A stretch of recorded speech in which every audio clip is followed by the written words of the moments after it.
Welcome to the knowledge race. Friends, जो computer series का third lecture है और इस लेक्चर में हम डिस्कस करने वाले हैं block diagram of computer. Friends, block diagram of computer क्या है? जो पूरा का पूरा बेसिक कंप्यूटर है और फंडामेंटल कंप्यूटर्स को अगर आप अच्छे तरीके से समझना चाहते हो तो आप इस पूरे लेक्चर को ज़रूर देखिएगा, क्योंकि इसी लेक्चर के अकॉर्डिंग ही पूरा का पूरा बेस जो है फंडामेंटल्स ऑफ कंप्यूटर वो बनेगा। इसके आगे वाले जितने भी लेक्चर्स होंगे उसको समझने में आपको कोई दिक्कत नहीं होगी। और इसके पहले के जो 2 लेक्चर हैं वो भी मैंने अपलोड किए हैं, अगर आपने वो देखे हैं तो आपका कुछ ना कुछ बेस जो है वो कंप्यूटर का बन ही चुका होगा। जो नए हैं कंप्यूटर सब्जेक्ट के लिए उनके लिए है, जो ऑलरेडी जानते हैं तो उनके लिए इतना जो मुश्किल नहीं है। तो आइए इस लेक्चर को डिटेल में देखते हैं। इस लेक्चर में हम क्या क्या डिस्कस करने वाले हैं। Friends, block diagram of the computer, पूरा का पूरा बेस जो है एक डायग्राम के अकॉर्डिंग हम समझने की कोशिश करेंगे और पूरा फंडामेंटल ऑफ कंप्यूटर जो है वो इसी के ऊपर टिका हुआ है। इसके साथ ही फ्रेंड्स इनपुट और आउटपुट डिवाइसेस को डिटेल में डिस्कस करेंगे। कौन कौन से इनपुट डिवाइसेस हैं और उनकी क्या क्या टाइप्स हैं, ईच एंड एवरी एस्पेक्ट को डिटेल में देखेंगे। फ्रेंड्स, हमारा सीपीयू जो है सेंट्रल प्रोसेसिंग यूनिट, उसको भी डिटेल में देखेंगे। सीपीयू के कितने पार्ट्स हैं और उन पार्ट्स के क्या क्या काम हैं वो सब डिस्कस करेंगे। मेमोरी जो है कंप्यूटर की वो कितने टाइप्स की है और कौन कौन सी मेमोरी कहाँ कहाँ यूज़ होती है और each and every aspect detail में देखेंगे। उसके बाद फ्रेंड्स जो आपका सीपीयू है उसके जो पार्ट्स हैं उसमें कंट्रोल यूनिट है, उसको भी डिस्कस करेंगे। एएलयू, उसको भी डिस्कस करेंगे। और प्रिंटर एंड टाइप्स, प्रिंटर कितने हैं, मतलब कितने प्रकार के प्रिंटर हैं और कौन कौन से हैं, उन सबको डिस्कस करेंगे।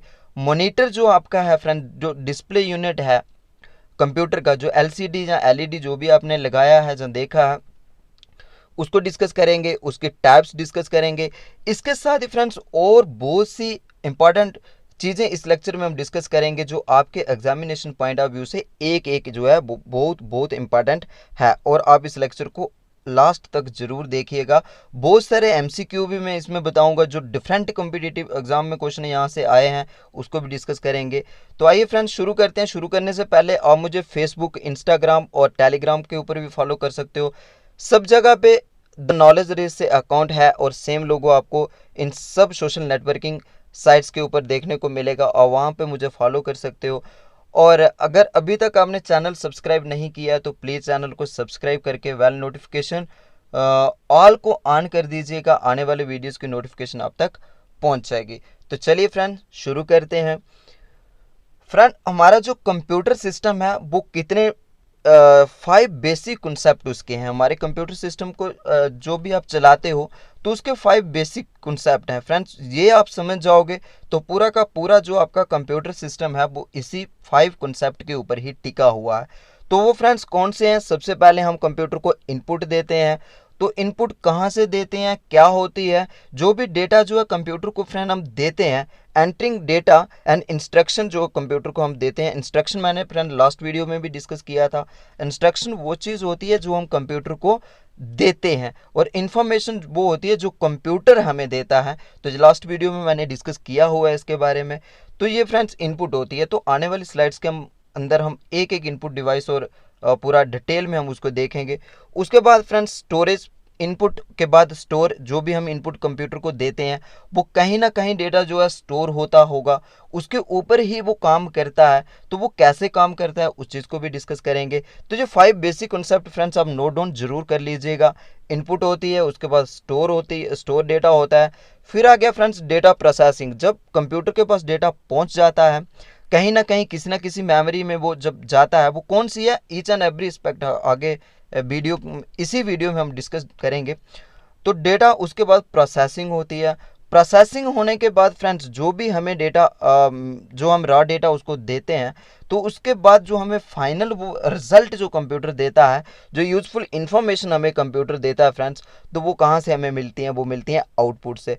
तो आउटपुट क्या है? यहाँ से हमें कंप्यूटर में दिया हुआ जो डेटा है जब उसकी प्रोसेसिंग होने के बाद जो हमें वापस मिलता है वो कहाँ से मिलता है फ्रेंड्स? जहाँ तो हम उसे प्रिंट करवाते हैं, जहाँ तो हम विजुअल डिस्प्ले यूनिट के ऊपर देखते हैं। तो ये विजुअल डिस्प्ले यूनिट क्या होता है? मॉनिटर होता है। इन सब चीज़ों को इसी वीडियो में डिटेल में आगे डिस्कस करेंगे।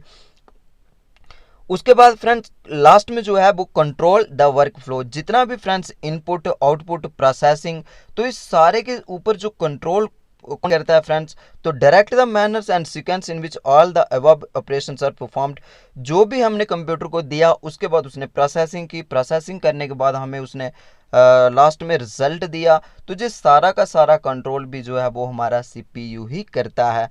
तो चलिए फ्रेंड्स नेक्स्ट देखते हैं, अब ब्लॉक डायग्राम को समझते हैं। तो फ्रेंड्स ये है कंप्यूटर की बेसिक डायग्राम। अगर आप इस डायग्राम को समझ जाओगे तो आप पूरे के पूरे कंप्यूटर सिस्टम को ही समझ गए कि आप कंप्यूटर सिस्टम आपका किस तरीके से काम करता है। फ्रेंड्स सबसे पहले हम इनपुट कंप्यूटर को देते हैं। जब हम इनपुट कहाँ से देते हैं, वो इनपुट डिवाइसेस से देते हैं। वो कौन कौन से डिवाइसेस हैं फ्रेंड्स, अगली स्लाइड के अंदर जो है नेक्स्ट 2-3 स्लाइडों के अंदर ही वो है डिटेल में डिस्कस करते हैं हम। तो जब हम इनपुट देते हैं फ्रेंड्स, वो कहाँ पे जाता है, हमारा डेटा जो है मेमोरी के पास जाता है। तो मेमोरी यूनिट के अंदर हमारी फ्रेंड्स दो टाइप की मेमोरी होती है, एक प्राइमरी मेमोरी होती है, दूसरी सेकेंडरी मेमोरी होती है। तो ईच एंड एवरी एस्पेक्ट को हम डिटेल में डिस्कस करेंगे। तो जो प्राइमरी मेमोरी और सेकेंडरी मेमोरी क्या है नेक्स्ट वीडियो में डिस्कस करेंगे। तो जब हम इनपुट देते हैं तो वो हमारा सीपीयू जो होता है कंट्रोल यूनिट, इसकी फुल फॉर्म है फ्रेंड्स सीपीयू की central processing unit. Central processing unit की जो मेमोरी के पास वो डेटा जाएगा और मेमोरी यूनिट जो है कंट्रोल यूनिट को वो इंस्ट्रक्शन भेजेगा। और कंट्रोल यूनिट अगर रिलेटेड टू मैथमेटिकल ऑपरेशन है, जो लॉजिक ऑपरेशन है, ये क्या है, तो ईच एंड एवरी एस्पेक्ट इसी वीडियो में हम डिस्कस करने वाले हैं। तो जो यहाँ पे जब डेटा जाएगा, यहाँ से वो क्या होगा फ्रेंड्स, यहाँ से जब ये काम अपना कर लेगा तो वापस हमें कहाँ डेटा जो है मिलता है, वो मिलता है आउटपुट से। तो आउटपुट में फ्रेंड्स हमारे डिफरेंट आउटपुट डिवाइसेस हैं। इन सिंपल अगर आप समझना चाहो तो हम इनपुट देते हैं, इनपुट के बाद जो है वो डेटा हमारा सीपीयू के पास जाता है, सेंट्रल प्रोसेसिंग यूनिट के पास जाता है। सेंट्रल प्रोसेसिंग यूनिट के अंदर 3 यूनिट होते हैं, कौन कौन से, मेमोरी यूनिट, कंट्रोल यूनिट और अर्थमेटिक लॉजिक यूनिट। जब ये सारा काम अपना कर लेते हैं तो उसके बाद हमें जो डेटा मिलता है वो आउटपुट से मिलता है। तो आउटपुट में हमारे जो डिफरेंट डिवाइसेस हैं, जैसे हमारा प्रिंटर है, मॉनिटर है, वहाँ से हमें ये डेटा मिलता है। तो फ्रेंड्स इस डायग्राम के अंदर जितनी भी चीज़ें हैं, जैसे इनपुट है, मेमोरी यूनिट है, कंट्रोल यूनिट है, अर्थमेटिक लॉजिक यूनिट है, आउटपुट है, तो ये 5 वेज है, 5 वेज से कंप्यूटर सिस्टम हमारा काम करता है। तो अब एक एक को हम डिटेल में डिस्कस करेंगे कि ये क्या होते हैं। तो आइए शुरू करते हैं इसको भी। इनपुट फ्रेंड्स वो कहाँ से दी जाती है, वो हमारे इनपुट डिवाइसेस से दी जाती है। और इनपुट डिवाइसेस से जब हम इनपुट देते हैं तो वो कैसे देते हैं फ्रेंड्स, वो हम रॉ डेटा जो है कंप्यूटर को देते हैं। तो वो कहाँ से दी जाती है, मान लो कि आप एक एग्जांपल लेते हैं, हम आपने करना है 2 × 3। तो आपने कंप्यूटर कीबोर्ड से क्या किया, 2 को भी प्रेस किया, मल्टीप्लाई को भी किया, 3 को भी किया। तो जैसे हमने ब्लॉक डायग्राम में देखते हैं, इनपुट तो आपने दे दी, उसके पास ये डेटा कहाँ पे जाएगा, मेमोरी के पास जाएगा। मेमोरी के पास फिर कंट्रोल यूनिट उसको कंट्रोल करके देखेगा कि जी इंस्ट्रक्शन जो आई है हमें, तो वो किसके है। तो जैसे फ्रेंड ये देखिए इंस्ट्रक्शन जो हमने दी है, जो मैथमेटिक्स है, तो ये कहाँ पे भेजेगा, अर्थमेटिक लॉजिक यूनिट के पास भेजेगा, क्योंकि ये काम अर्थमेटिक लॉजिक यूनिट का है। तो इसके बाद ये इंस्ट्रक्शन जो है कंट्रोल यूनिट यहाँ से सिग्नल को गेन करेगा और फिर वापस जो है हमें आउटपुट से वो हमें दिखाएगा। तो ये फ्रेंड इसका 6 जो आंसर मिलेगा तो वो हमें आउटपुट से दे मिलेगा। तो ये जो हम इंस्ट्रक्शन दे रहे हैं ये हम इनपुट से दे रहे हैं।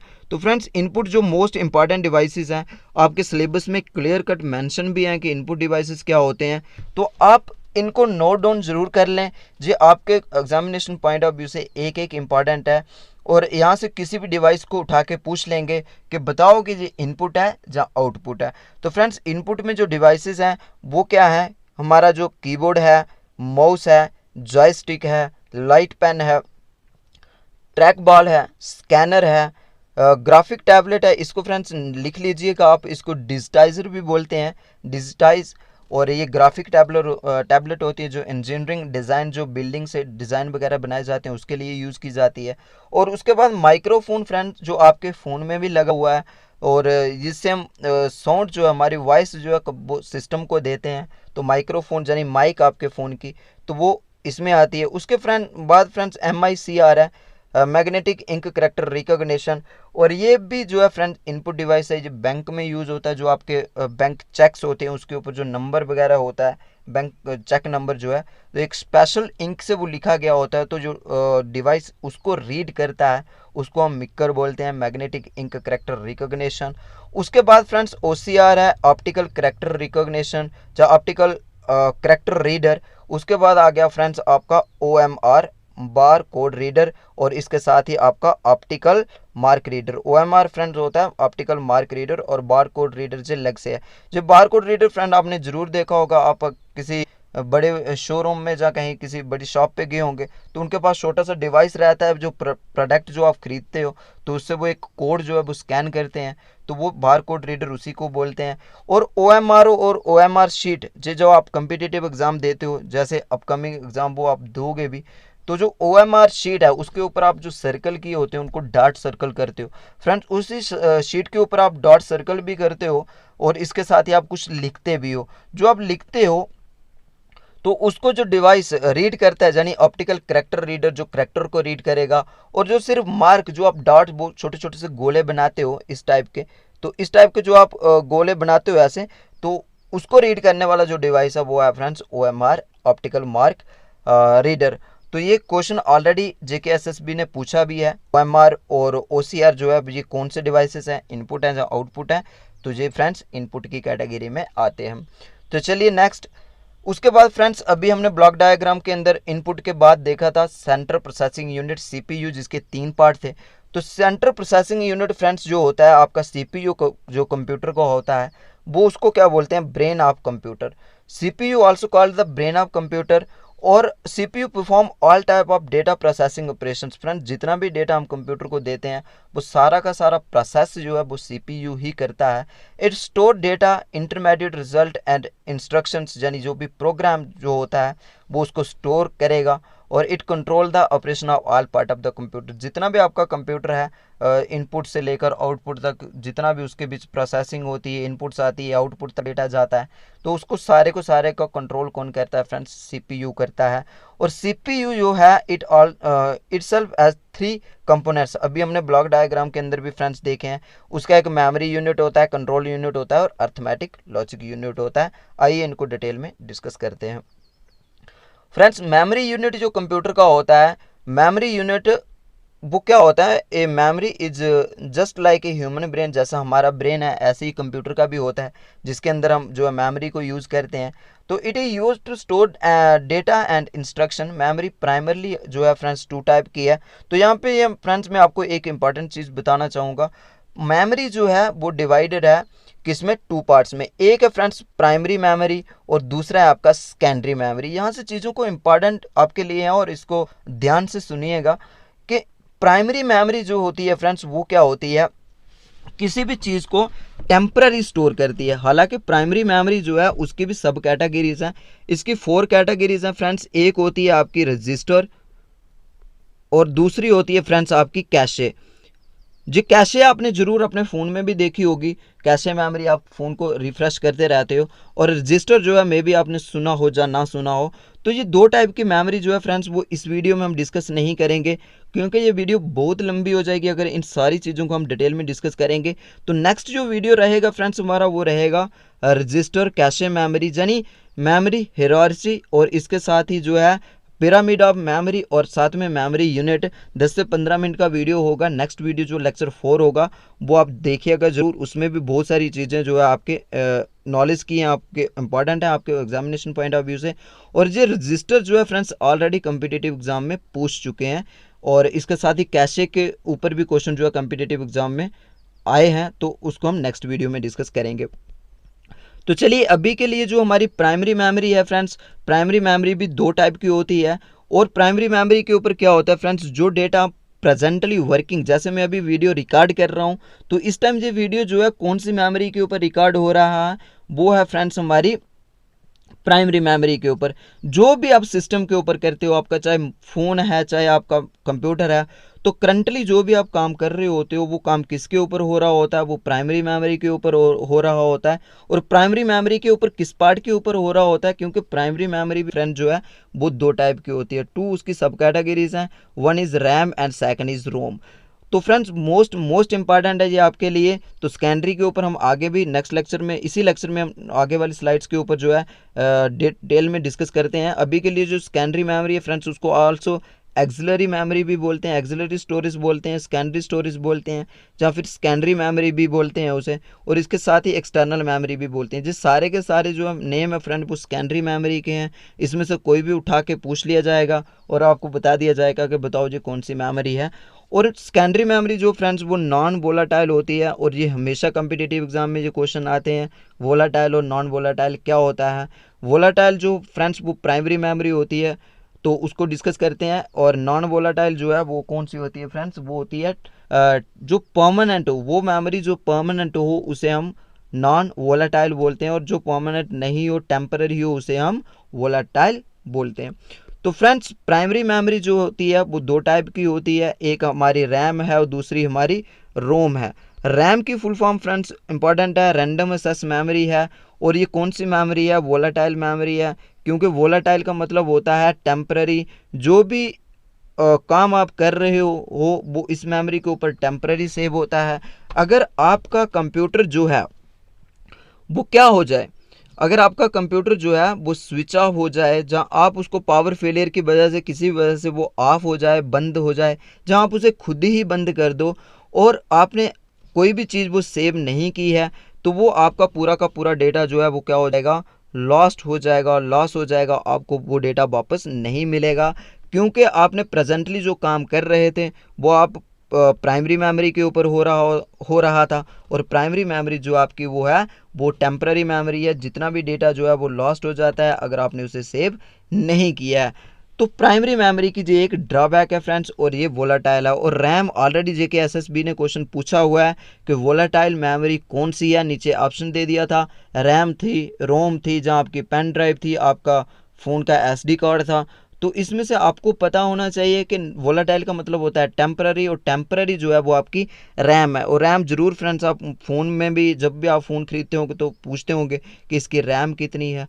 अगर आप कंप्यूटर खरीदते हो तो उसमें भी पूछते होंगे कि इसकी रोम कितनी, यानी आपकी इसकी इंटरनल मेमोरी कितनी है और रैम कितनी है। तो रैम की फुल फॉर्म आपको पता होना ज़रूरी है, और इसके साथ ही रैम कौन सी मेमोरी है वो भी पता होना ज़रूरी है। रैम जो है वो वोलाटाइल मेमोरी है, इसीलिए हम कंप्यूटर के साथ यूपीएस फ्रेंड्स, यूपीएस जो होता है इसकी फुल फॉर्म है अनइंटरप्टिबल पावर सप्लाई और अनइंटरप्टिबल पावर सोर्स। ये ऑलरेडी जेकेएसएसबी ने क्वेश्चन पूछा था कि यूपीएस जो है उसकी फुल फॉर्म क्या है, यूपीएस। तो जो 2015 के आसपास जो पेपर हुआ था फ्रेंड्स कंबाइंड ग्रेजुएट, तो उसमें ये क्वेश्चन आया था। यूपीएस की फुल फॉर्म होती है अनइंटरप्टिबल पावर सप्लाई या फिर अनइंटरप्टिबल पावर सोर्स, दोनों इसी की फुल फॉर्म से ये आपको याद रखनी है। यूपीएस होता क्या है, जो बैटरी होती है एक छोटी सी कंप्यूटर के साथ लगाई होती है, जो आपका घर का डेस्कटॉप है, अगर आपका लैपटॉप है तो उसके अंदर बैटरी जो है इनबिल्ट होती है। तो अगर ड्यू टू पावर फेलियर अगर आप लाइट चली जाती है तो आपका कंप्यूटर जो है वो शट डाउन नहीं होता, उसके बैकअप रहता है, और उस बैकअप से आप चाहो तो अपनी फाइल्स को जो है वो स्टोर कर सकते हो। जो परमानेंटली स्टोर हो तो वो सेकेंडरी स्टोरेज होती है, जो परमानेंटली स्टोर हो। जब आप स्टोर कर देते हो तो वो रैम से वो डेटा कहाँ पे चला जाता है, वो आपका सेकेंडरी मेमोरी में चला जाता है। तो वो भी आगे हम डिस्कस करते हैं। तो रैम जो है फ्रेंड्स इसके भी जो टाइप्स हैं, टू टाइप्स हैं। तो इसका एक स्टैटिक रैम है, एस रैम, और डी रैम डायनामिक रैम। हालांकि इसकी भी आगे एक्सप्लेनेशन है, लेकिन आपके एग्जामिनेशन पॉइंट ऑफ व्यू से वो इंपॉर्टेंट नहीं थी, तो इसलिए मैंने उसे स्किप कर दिया। रोम क्या होता है friends, ROM stand for read only memory. इसकी फुल फॉर्म आपके लिए बहुत ज़रूरी है। और रोम जो है the memory from which we can read only but can not write. देखिए यहाँ से सीधा इसकी फुल फॉर्म में ही ये चीज़ छुपी हुई है कि हम इसे सिर्फ और सिर्फ रीड कर सकते हैं, हम इसके ऊपर राइट नहीं कर सकते हैं, यानी हम खुद से रिकॉर्ड नहीं कर सकते हैं, जो ऑलरेडी इसके अंदर रिकॉर्डिंग हुई होती है, जो सॉफ्टवेयर स्टोर होते हैं, हम सिर्फ उसी को चला सकते हैं। तो ये कौन सी मेमोरी है फ्रेंड्स? नॉन वोलाटाइल है। नॉन वोलाटाइल का मैंने आपको पहले ही बता दिया। नॉन वोलाटाइल का मतलब होता है परमानेंट, और रोम जो आपकी है वो एक परमानेंट मेमोरी है। और ये परमानेंटली जो है वो आपका जब कंप्यूटर सिस्टम बनता है उसके मदरबोर्ड के ऊपर एक चिप लगा दी जाती है, और वो रोम उसके अंदर कोई ना कोई स्टोर जो है ऑपरेटिंग सिस्टम जैसे कुछ उसमें इंपॉर्टेंट इंस्ट्रक्शन जो है वो स्टोर कर दी जाती है। देखिए यहाँ पे एक एग्जांपल लेते हैं हम। आप जब भी मोबाइल को ऑन करते हो, जब अपने कंप्यूटर को ऑन करते हो, तो कुछ समय वो प्रोसेसिंग के लिए लेता है, और उसके बाद वो ऑटोमेटिकली जो है आपके सामने एक परफेक्ट वर्किंग कंडीशन में आ जाता है। उसके बाद आप उसके ऊपर काम कर सकते हो। तो फ्रेंड्स, ये किसकी वजह से होता है? वो ऑटोमेटिकली प्रोसेस करके एक परफेक्ट वर्किंग कंडीशन में आ जाता है। आपको कोई उसको एक्स्ट्रा कमांड नहीं देनी पड़ती, किसी तरीके की इंस्ट्रक्शन नहीं देनी पड़ती। तो ये किसकी वजह से होता है फ्रेंड्स? ये रोम की ही वजह से होता है, और तभी आपका कंप्यूटर सिस्टम जो है एक प्रॉपर वर्किंग कंडीशन में आता है। तो चलिए नेक्स्ट जो है फ्रेंड्स, रोम जो है, रोम आपको क्या काम करता है? जे store such instruction that are required to start a computer. जब भी एक कंप्यूटर को आप स्टार्ट करते हो तो उसके लिए जो भी इंस्ट्रक्शन उसको चाहिए होती हैं स्टार्ट होने के लिए, वो रोम ही प्रोवाइड करता है। तो ऐसी ऑपरेशन को हम क्या बोलते हैं? बूटस्ट्रैप भी बोलते हैं। ये क्वेश्चन आपके कम्पिटिटिव एग्जाम से इंपॉर्टेंट है। तो बूटस्ट्रैप क्या होता है? तो ROM chip are not used in the computer but also in other electronic device. जितने रोम जो है वो अदर इलेक्ट्रॉनिक डिवाइस, जैसे आपकी वॉशिंग मशीन है, माइक्रोवेव ओवन है, तो इनमें जो है रोम का यूज़ होता है, क्योंकि ये भी जब आप उन्हें ऑन करते हो तो ऑटोमेटिकली वो एक बूटस्ट्रैप होके एक परफेक्ट वर्किंग कंडीशन में आ जाती हैं। तो वो रोम का ही काम होता है। रोम के जो फ्रेंड्स टाइप्स हैं वो 4 टाइप हैं। तो एम रोम है। एम रोम की फुल फॉर्म, जो इनकी फुल फॉर्म आपने सबने याद रखनी है इन सब की। जो एम है, मास्क्ड रोम यानी read only memory, programmable read only memory, E PROM erasable and programmable read only memory, और E P R O M electrically erasable and programmable read only memory. देखिए फ्रेंड्स, ये जो है दो last वाली, तो इसके ऊपर हम जो है रीड भी कर सकते हैं, यानी राइट तो करते हैं लेकिन रीड भी कर सकते हैं। और स्पेशल जो है यूवी रेस, अल्ट्रावायलेट रेस से हम इसे जो है रेस कर सकते हैं और फिर से रीराइट कर सकते हैं। हालांकि ये काम इतना सिंपल नहीं है, थोड़ा सा टफ होता है। तो चलिए नेक्स्ट देखते हैं फ्रेंड्स। ये BIOS जो टीचर का 2018 के आसपास एग्ज़ाम हुआ, उसमें ये फुल फॉर्म पूछी थी टीचर के एग्ज़ाम में, कि BIOS की फुल फॉर्म, हालांकि उन्होंने डिटेल नहीं पूछी थी, जस्ट फुल फॉर्म पूछी थी। तो हम थोड़ा सा इसको डिस्कस कर लेते हैं कि BIOS क्या होता है। Basic input output system, JKSSB ने ही क्वेश्चन पूछा था। तो बेसिक इनपुट आउटपुट सिस्टम जो इसकी फुल फॉर्म थी, used in CP/M operating system. जो CP/M ऑपरेटिंग सिस्टम फ्रेंड्स, इसको हम डिस्कस कर चुके हैं, जनरेशन जो सेकंड लेक्चर है। आपने अगर नहीं देखा तो आप उसको देख के इसको समझ सकते हो। तो 1975 में जो इससे पहले जो था BIOS, basic input output system जो है यूज़ किया जाता था इस ऑपरेटिंग सिस्टम में। ओरिजिनली BIOS से क्या होता है, एक फ्रेंड्स फिल्मवेयर है। देखिए रोम रैम क्या होती है, जो चिप्स होती हैं, जो हार्डवेयर की कैटेगरी में आती हैं। और हार्डवेयर और सॉफ्टवेयर आपके सिलेबस में मेंशन है, तो आपको कैटेगराइज भी पता होनी चाहिए कि हार्डवेयर क्या होता है और सॉफ्टवेयर क्या होता है। तो जो भी चीज़ फिजिकली आप टच कर सकते हो, यानी रोम आपकी जो है, रैम आपकी जो है, CPU आपका है, इनपुट डिवाइसेज सब जो है किसकी कैटेगरी में आते हैं? हार्डवेयर की कैटेगरी में आते हैं। और हार्डवेयर के बाद फ्रेंड्स जो सॉफ्टवेयर है BIOS फ्रेंड्स एक प्रोग्रामिंग है, और जो फिल्मवेयर की कैटेगरी में आता है, यानी जो सॉफ्टवेयर की कैटेगरी में आता है, वह stored in the ROM chip के ऊपर जो इसे स्टोर कर दिया जाता है। इस सॉफ्टवेयर को जो है रोम के अंदर स्टोर कर दिया जाता है। और उस रोम को जो है वो चिप, जो हार्डवेयर चिप रोम की है, उसको कहाँ पे फ्रेंड? आपके मदरबोर्ड, जो कंप्यूटर का मदरबोर्ड है, जो जिसके ऊपर पूरे के पूरा सब कुछ लगा होता है, आपका जो है जो जिसके ऊपर प्रोसेसर लगा, पूरा का पूरा बोर्ड तो आपने कंप्यूटर का देखा ही होगा, तो वहाँ पे मदरबोर्ड के ऊपर इसे लगा दिया जाता है। लेकिन आज के जो मॉडर्न कंप्यूटर हैं फ्रेंड्स, उसमें क्या है, BIOS contents are stored on flash memory. Flash memory क्या होता है फ्रेंड्स? जो आपकी पेन ड्राइव है, SD कार्ड है, जो स्टोरेज डिवाइस हैं, ये होते हैं फ्लैश मेमोरी में भी इसे स्टोर किया जाता है। So it can rewritten without removing the chip from the motherboard.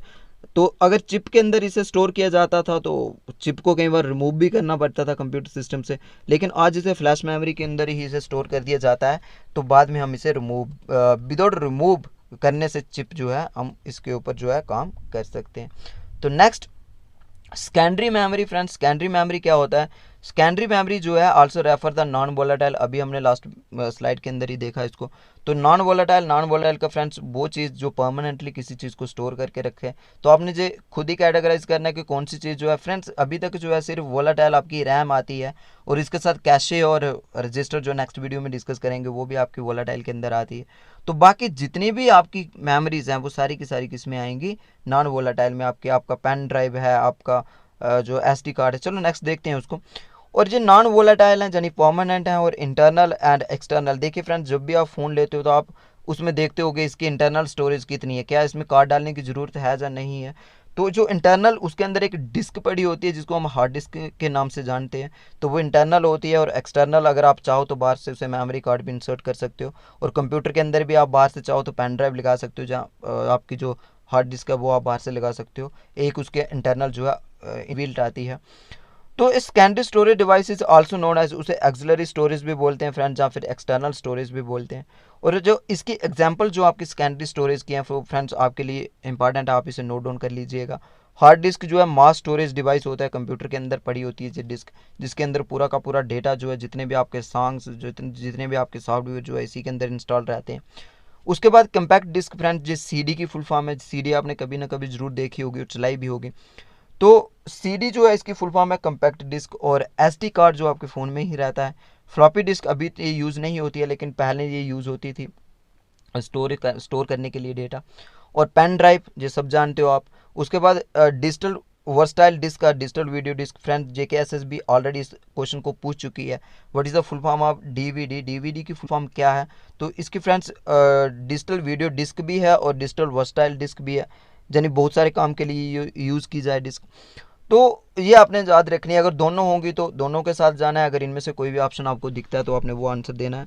तो चलिए फ्रेंड्स नेक्स्ट देखते हैं। अब आता है फ्रेंड्स कंट्रोल यूनिट। कंप्यूटर का हम अभी तक इनपुट डिवाइसेस को डिस्कस कर चुके हैं, मेमोरी यूनिट को भी डिस्कस कर लिया हमने। उसके बाद हम कंट्रोल यूनिट जो CPU का second part, CPU divided into 3 parts हमने ब्लॉक डायग्राम के अंदर देखा, जो सेकंड स्लाइड थी। तो फर्स्ट पार्ट हम उसका कंट्रोल यूनिट मेमोरी यूनिट को डिस्कस कर चुके हैं, अभी हम कंट्रोल यूनिट को डिस्कस करेंगे। कंट्रोल यूनिट का क्या काम होता है friends, this unit control the operation of all parts of the computer. Function of this unit are, इसके क्या क्या काम होते हैं friends. It is responsible for controlling the transfer of data and instruction among other units of the computer. देखिए friends, control unit का काम होता है कि कंट्रोल करना, जो भी डेटा इनपुट और आउटपुट से आ रहा है उसको ट्रांसफ़र करना, इनपुट से आउटपुट तक ट्रांसफ़र करना, उसको कंट्रोल करना। फिर manage and coordinate all the units of the computer, computer के जितने भी यूनिट्स हैं जो external and internal devices computer के साथ हैं, उन सबको कोऑर्डिनेट करके सबको एक दूसरे से इंस्ट्रक्शन को पास करना। फिर उसका होता है it obtain the instruction from the memory, interprets them and direct the operations of the computer. जो भी वो मेमोरी, देखिए फ्रेंड्स, हम इनपुट देंगे वो मेमोरी के पास जाएगी, मेमोरी से वो डेटा को जो है लेगा, इंस्ट्रक्शन को लेगा, उसको इंटरप्रेट करेगा and direct to the operations of the computer, और उसको प्रोसेस करके आउटपुट तक लेके जाएगा। और इट कम्युनिकेट इनपुट और आउटपुट डिवाइसेस, जितने भी हमारे इनपुट डिवाइसेस हैं, आउटपुट डिवाइसेस हैं, उन सबके बीच कम्युनिकेशन रहता है। और ट्रांसफ़र ऑफ द डेटा और रिजल्ट फ्रॉम स्टोरेज, तो यानी जो भी डेटा को ट्रांसफ़र करना है, स्टोर करना है, कहाँ रखना है, कहाँ की इंस्ट्रक्शन आई है, उसको कहाँ लेके जाना है, तो इसे सारा का सारा काम जो होता है वो किसका होता है, कंट्रोल यूनिट को होता है। नेक्स्ट फ्रेंड्स, ALU हमारा जो है अर्थमेटिक लॉजिक यूनिट जो बचा है। अर्थमेटिक लॉजिक यूनिट जो है फ्रेंड्स, लास्ट जो CPU का तीसरा पार्ट जो है वो है arithmetic logic unit. Arithmetic logic unit जो है फ्रेंड्स, वो 2 सबसेक्शन उसकी होती हैं। फर्स्ट जो है वो आपकी अर्थमेटिक सेक्शन है और सेकंड जो है आपकी लॉजिक सेक्शन है। ब्लॉक डायग्राम सेकंड स्लाइड के अंदर हमने इसको थोड़ा सा डिस्कस किया था। अर्थमेटिक का मतलब होता है फ्रेंड्स मैथमेटिकल ऑपरेशन। अगर कंप्यूटर को हम एडिशन, सब्ट्रैक्शन, मल्टीप्लिकेशन या डिवीजन की इंस्ट्रक्शन देते हैं तो वो जो काम होता है वो कौन करता है, addition, subtraction, multiplication and division, ये फ्रेंड्स काम होता है अर्थमेटिक सेक्शन का। आपको सीधा MCQ में पूछ लिया जाएगा कि बताओ भाई अर्थमेटिक जो है addition, subtraction, multiplication and division, ये किसका काम होता है। आपको कंट्रोल यूनिट दे दिया जाएगा, आपको मेमोरी यूनिट दे दिया जाएगा, जहाँ इसके साथ ही कोई, जहाँ बोथ A और B दे दिया जाएगा, जहाँ अर्थमेटिक लॉजिक यूनिट दे दिया जाएगा। तो आपको सीधा आंसर पता होना चाहिए कि एडिशन, सब्ट्रैक्शन, मल्टीप्लिकेशन ये किसका काम है, अर्थमेटिक लॉजिक यूनिट का काम है। अगर इसके अंदर भी वो जाके पूछते हैं तो फिर अर्थमेटिक सेक्शन का ये काम है। हालांकि इसके अंदर नहीं जाएंगे, इतना डीप नहीं जाएंगे, आपको सीधा पूछ लिया जाएगा कि जो अर्थमेटिक लॉजिक यूनिट का काम है, या कंट्रोल यूनिट का काम है, या मेमोरी यूनिट का काम है। तो आपका आंसर होगा अर्थमेटिक लॉजिक यूनिट। लेकिन फिर भी अगर उसके अंदर भी जाएंगे तो आपने बता देना है कि जी काम किसका है, अर्थमेटिक सेक्शन का है। तो देखिए फ्रेंड्स, दूसरा लॉजिक सेक्शन जो होती है उसका क्या काम होता है, जे CPU का तीसरा पार्ट जो है, अर्थमेटिक लॉजिक यूनिट के 2 पार्ट होते हैं। तो सेकंड जो है फ्रेंड्स वो होता है लॉजिक सेक्शन। लॉजिक सेक्शन का काम होता है किसी भी चीज़ को कंपेयर करना, जैसे हम greater than, less than, is equal to. तो जी किसका काम होता है, जी कंपेयरिंग द डेटा जो है वो होता है हमारा अर्थमेटिक, इसका लॉजिक सेक्शन का। अर्थमेटिक लॉजिक सेक्शन जो है, यानी अर्थमेटिक में तो हमारा वो आ गया एडिशन, और इसके अंदर जो आता है कंपेयरिंग, सेलेक्टिंग, मैचिंग, मैच करना, यानी इज इक्वल टू वगैरह आ गया, छोटा है बड़ा है, तो मर्जिंग ऑफ द डेटा जी इसका काम होता है। तो फ्रेंड्स लास्ट में हम जो है आउटपुट को देखते हैं। आउटपुट जो हमारा output unit consist of devices with the help of which we get the information from the computer. देखिए फ्रेंड्स, आउटपुट वो होती है जहाँ से हम कंप्यूटर से जो भी चीज़ वापस लेते हैं। तो फ्रेंड्स ये किसके बीच लिंक जो है एस्टेब्लिश करता है, ये लिंक एस्टेब्लिश करेगा कंप्यूटर एंड यूज़र। इनपुट जो होता है फ्रेंड्स वो यूज़र और कंप्यूटर के बीच लिंक एस्टेब्लिश करता है, यानी यूज़र जो होता है पहले इनपुट देगा और फिर कंप्यूटर उसका प्रोसेस करेगा, और आउटपुट जो होता है कंप्यूटर प्रोसेस करने के बाद यूज़र को वापस इन्फॉर्मेशन देगा। तो जो आपको याद रखना है कि इनपुट जो होता है वो यूज़र और कंप्यूटर के बीच लिंक जो है उसको एस्टेब्लिश करता है, और आपका आउटपुट जो होता है वो आपका कंप्यूटर और यूज़र के बीच लिंक को एस्टेब्लिश करता है। आपका आउटपुट जो फ्रेंड्स वो आपके जो आउटपुट डिवाइसेस से आपको आउटपुट मिलती है, तो वो आउटपुट डिवाइसेस क्या हैं उसको देखते हैं। आउटपुट डिवाइसेस आपके फ्रेंड्स मॉनिटर हैं और ग्राफिक प्लॉटर हैं और प्रिंटर है। ये क्या है नेक्स्ट स्लाइड के अंदर डिस्कस करते हैं। तो फ्रेंड मॉनिटर जो आपका है, मॉनिटर है commonly called visual display unit, आप उसको VDU भी बोलते हैं। विजुअल डिस्प्ले यूनिट जो आप मॉनिटर को ही बोलते हैं, ये भी फुल फॉर्म आपको याद रखनी है। VDU की फुल फॉर्म क्या है, विजुअल डिस्प्ले यूनिट। और द मेन आउटपुट डिवाइसेस होता है फ्रेंड्स मॉनिटर आपका। और मॉनिटर किससे बना होता है, देखिए फ्रेंड्स आपकी जो LCD है, LED है, तो आपने किसी बड़े बड़े शोरूम जहाँ बड़ी बड़ी शॉप्स जो है उसके बाद एक इलेक्ट्रिक बोर्ड देखा होगा, उसके ऊपर LED जो है रेक्टेंगुलर शेप में लगी होती हैं, और बार बार वो है को अपने वो क्या प्रोवाइड करते हैं, उस LED के वो ऊपर डिस्प्ले कर रहे होते हैं। ऐसे जो आपका मॉनिटर होता है उसके अंदर भी छोटी से छोटी LED होती हैं, और उन्हीं LED को हम क्या बोलते हैं, इट फॉर्म अ मेज फ्रॉम टिनी डॉट्स, टिनी डॉट्स, और ये कॉल्ड पिक्सल बोलते हैं। यही यानी बिल्कुल क्लोजली जो है एक दूसरे के साथ अटैच होती हैं, और वैसे ही जो काम करती हैं जैसे मैंने बोर्ड की आपको वो एग्जांपल दी, और arranged in A rectangular form में उसे अरेंज किया गया होता है। और इमेज आपकी कितनी क्रिस्टल क्लियर आपको दिखेगी वो उसी पिक्सल के ऊपर डिपेंड करता है, यानी उसमें जो टिनी डॉट्स हैं वो कितने हैं, और उन्हीं टिनी डॉट्स को हम पिक्सल भी बोलते हैं। मॉनिटर जो आपका फ्रेंड्स वो 3 टाइप का होता है। 3 टाइप में कौन कौन सी हैं, एक आपका आ गया friends CRT, stand for cathode ray tube, जो आपकी फुल फॉर्म याद रखनी है। LED आपने याद रखनी है, stand for liquid crystal display, और sorry friends LCD stand for liquid crystal display, और LED जो है लाइट एमिटिंग डायोड्स। ये फुल फॉर्म्स आपने याद रखनी है मॉनिटर की, CRT, LCD और LED की क्या फुल फॉर्म्स हैं। फ्रेंड्स अभी तक जितना भी मैंने कवर करवाया उसमें बहुत सारी फुल फॉर्म्स को, बहुत सारे हार्डवेयर और सॉफ्टवेयर को मैंने डिफरेंट जो लेक्चर अभी तक कंप्यूटर के अपलोड किए हैं। जो तीसरा लेक्चर है, 3 लेक्चर में बहुत सारी चीज़ों को जो है डिस्कस किया है। तो स्पेशली जो आपका अकाउंट असिस्टेंट का सिलेबस है उसमें जो है सॉफ्टवेयर, हार्डवेयर और फुल फॉर्म्स जो है क्लियरली मेंशन है सिलेबस के अंदर। तो यहीं से आपका वो सारा का सारा कंटेंट निकलेगा। तो अगर आपने डिटेल में लेक्चर देखे होंगे तो आप इन सब चीज़ों को जानते होंगे। चलिए नेक्स्ट देखते हैं। प्रिंटर जो है फ्रेंड्स, प्रिंटर आपको कोई भी चीज़ जो प्रिंट करके देता है, और प्रिंटर्स की भी 2 टाइप्स होती हैं, एक इम्पैक्ट प्रिंटर है और दूसरा नॉन इम्पैक्ट प्रिंटर है। इम्पैक्ट प्रिंटर के ऊपर फ्रेंड्स कौन सी टेक्नोलॉजी होती है, जैसे उसके अंदर एक रिबन सा लगा होता है। इसके एग्जांपल आपने टाइप राइटिंग जो मशीन है वो देखी होगी, कभी कोर्ट या तहसील में कभी गए होंगे आप, तो वहाँ पे जो टाइपिंग के लिए अगर आपने कभी एप्लीकेशन टाइप वगैरह करवाई होगी, जो टाइप राइटर के ऊपर आपने देखा होगा कि किसी भी की को प्रेस करते हैं तो वो एक स्टिक से निकलती है, रिबन के साथ टकराती है, तो रिबन जो है वो पेपर के साथ टकराता है, तो उसके ऊपर वो है वैसा का शॉप जो है, यानी वैसा का डिज़ाइन जो है वो वैसा बन जाता है उसके ऊपर। तो जो उस टेक्नोलॉजी के प्रिंटर जो होते हैं उसको हम जो है इम्पैक्ट प्रिंटर बोलते हैं। और जो इम्पैक्ट प्रिंटर फ्रेंड्स, इसके टाइप्स जो हैं, डॉट मैट्रिक्स प्रिंटर है, डेसिबल प्रिंटर है, लाइन प्रिंटर है, ड्रम प्रिंटर है और चेन प्रिंटर है। जिस सारी की सारी प्रिंटर की टाइप जो है वो इम्पैक्ट प्रिंटर के अंदर आती है। तो आपको याद रखना है, इनमें से कुछ भी पूछ लिया जाएगा, बताओगे ये इम्पैक्ट है कि नॉन इम्पैक्ट प्रिंटर है, तो आपको जो याद रखने हैं। इसके बाद नेक्स्ट जो आपका नॉन इम्पैक्ट प्रिंटर है फ्रेंड्स, इसमें कोई रेवन जैसी उस तरीके की टेक्नोलॉजी नहीं होती है। तो दीज प्रिंटर्स एक कंप्लीट पेज एट ए टाइम, पूरा पेज जो है एक टाइम जो प्रिंट करते हैं, तो इसलिए हम पेज प्रिंटर भी इनको बोला जाता है। तो ये फ्रेंड्स इसके भी दो टाइप्स हैं, एक लेज़र प्रिंटर है और इंकजेट प्रिंटर है।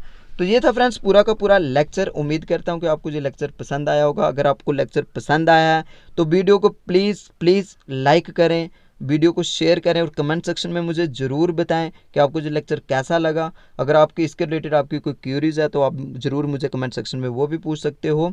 तो इसके साथ अगर आपने चैनल को सब्सक्राइब नहीं किया है तो चैनल को सब्सक्राइब करके बेल नोटिफिकेशन को ऑन कर दें, आने वाले वीडियोज़ की नोटिफिकेशन आप तक पहुँच जाएगी। तो फ्रेंड्स ये कंटिन्यू है। नेक्स्ट जो फोर्थ लेक्चर हमारा होगा वो रहेगा हमारा मेमोरी हायरार्की, पिरामिड और यूनिट्स ऑफ मेमोरी। जो आपके लिए मोस्ट इंपॉर्टेंट है। डिफरेंट कम्पिटिटिव एग्जाम जो नेशनल लेवल पे भी नेट जैसे एग्जाम जो हुए हैं उनमें भी जो है फर्स्ट पेपर में इससे क्वेश्चन आते हैं। तो एक एक चीज़ हम डिटेल में डिस्कस करेंगे नेक्स्ट लेक्चर के अंदर। Thanks for watching.